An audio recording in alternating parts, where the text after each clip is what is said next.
ഇറാനെ ഞാൻ തകർത്തു തരിപ്പണമാക്കി.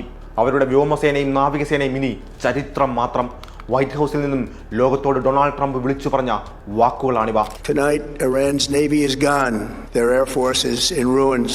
Their ability to launch missiles and drones is dramatically curtailed. എന്നാൽ ഈ പ്രഖ്യാപനം കഴിഞ്ഞു മിനിറ്റുകൾക്കകം ഇസ്രായേലിന്റെ ആകാശം ചുവന്നത് മിസൈലുകൾ കൊണ്ടായിരുന്നു കേട്ടോ. തകർന്നടിഞ്ഞുവെന്ന് ട്രംപ് വിശേഷിപ്പിച്ച അതേ സൈന്യം, അതേ ഇറാൻ ഇസ്രായേൽ ആകാശത്ത് തീമഴ പെയ്യിച്ചപ്പോൾ ലോകം ഒരു കാര്യം മനസ്സിലാക്കി. ട്രംപിന്റെ കണക്കൂട്ടലുകൾ പാളിയിരിക്കുന്നു എന്നും. ഇന്ന് രാഷ്ട്രത്തെ അഭിസംബോധന ചെയ്ത ട്രംപ് അതീവ ഗൗരവകരമായ ഭീഷണികളാണ് കേട്ടോ ഇറാനെതിരെ മുഴക്കിയത്. We're going to hit them extremely hard over the next 2 to 3 weeks. We're going to bring them back to the Stone Ages. അടുത്ത 2 മുതൽ 3 ആഴ്ചയ്ക്കുള്ളിൽ ഇറാനെ ശിലായുഗത്തിലേക്ക് തള്ളിക്കളയുമെന്നായിരുന്നു ട്രംപിന്റെ താക്കീത്. ഇറാന്റെ ഇലക്ട്രിക് ഗ്രിഡുകൾ തകർക്കുമെന്നും രാജ്യം മൊത്തം ഇരുട്ടിലാക്കുമെന്നും അദ്ദേഹം തുറന്നടിച്ചു, ഭീഷണിപ്പെടുത്തി. 32 ദിവസത്തെ ആക്രമണം കൊണ്ട് ഇറാന്റെ സൈനിക ശേഷി തകർത്തുവെന്നും ഭൂരിഭാഗം നേതാക്കളെയും വധിച്ചുവെന്ന അവകാശവാദവും ട്രംപ് ഇതോടൊപ്പം ഉന്നയിച്ചു. അമേരിക്ക ജയിച്ചു കഴിഞ്ഞുവെന്ന ട്രംപിന്റെ വാക്കുകളിൽ ഒരുതരം അഹന്തയായിരുന്നു കേട്ടോ നിഴലിച്ചിരുന്നത്.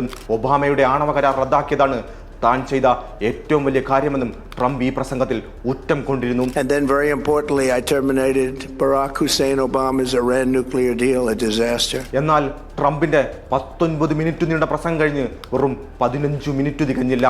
ഇറാന്റെ മറുപടി എത്തി. ഇസ്രായേലിലുടനീളം യുദ്ധ സൈറണുകൾ മുഴങ്ങി.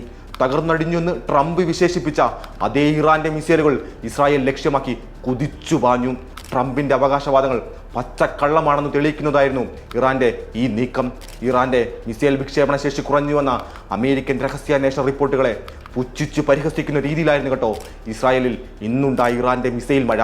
ഈ സംഘർഷങ്ങൾക്കിടയിൽ ഇറാൻ പ്രസിഡന്റ് മസൂദ് പെസഷ്ക്യാൻ അമേരിക്കൻ ജനതയ്ക്ക് എഴുതിയ കത്തിപ്പോൾ വലിയ ചർച്ചയായിരിക്കുകയാണ്. ആ കത്തിൽ അദ്ദേഹം ചോദിക്കുന്നത് US പൗരന്മാരുടെ ഏതു താല്പര്യമാണ് ഈ യുദ്ധം സംരക്ഷിച്ചതെന്നാണ്.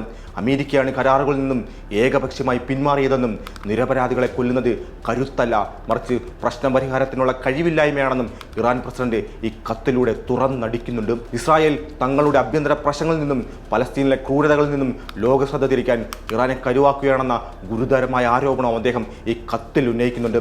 സമാധാനം ആഗ്രഹിക്കുന്നു എന്നും പറയുമ്പോഴും തങ്ങളെ ആക്രമിച്ചാൽ കൈയും കെട്ടി നോക്കി നിൽക്കില്ല എന്ന കൃത്യമായ സന്ദേശവും ഈ കത്തിലുണ്ട് കേട്ടോ. ട്രംപ് ഒരു കച്ചവടക്കാരൻ ആയതുകൊണ്ട് തന്നെ അയാൾ യുദ്ധം ചെയ്യുന്നത് കച്ചവട താല്പര്യത്തിന് പുറത്തായിരിക്കുമെന്ന് ഉറപ്പാണ്. അമേരിക്കയിൽ നിന്ന് നിങ്ങൾ എണ്ണ വാങ്ങുമെന്ന് ലോകത്തോടിന്ന് അദ്ദേഹം വിളിച്ചു പറയുന്നതും അതുകൊണ്ട് തന്നെയാണ്. അതേ സാമ്രാജ്യത്വം അവരുടെ മൂലധന താല്പര്യങ്ങൾക്ക് വേണ്ടിയാണ് ലോകം മുഴുവനും പ്രശ്നങ്ങൾ ഉണ്ടാക്കുന്നതെന്ന് വീണ്ടും തെളിയിക്കപ്പെട്ടിരിക്കുന്നു. ട്രംപ് ഇറാനിൽ അത് തെളിയിച്ചിരിക്കുന്നു.